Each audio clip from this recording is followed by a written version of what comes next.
काय झालं माहितीये का हो, दिवाळी आली ना. अहो सकाळ सकाळ आहे ना त्या पोराचा नायनर झाला ना हो. तुम्हाला काय सांगू. अहो तर बार असतात बघा.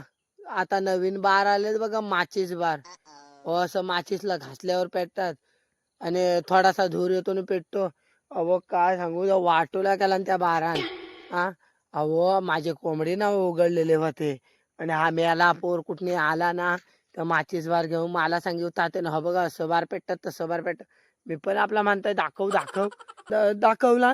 अहो 2 बार पेटवून दाखवलं. मी म्हटला मस्त आहे र. तिसऱ्या वेळी टाकला, नुसता धूर येत होता. अहो कोंबड्याने गिल्ला. गिल्लान काय. अहो गिल्ला ना, मी म्हटलं इजल. अहो कसला इजतोय अहो. कोंबड्यान गिल्ला ना, डायरेक्ट गांजाच गेला फुटून. अहो हा चिन्नकड्या. अहो तुम्हाला सांगतो त्या कोंबड्याला आहे ना, कसा बसा हो जमा केला. म्हटलं संध्याकाळी एक कालवण करेन.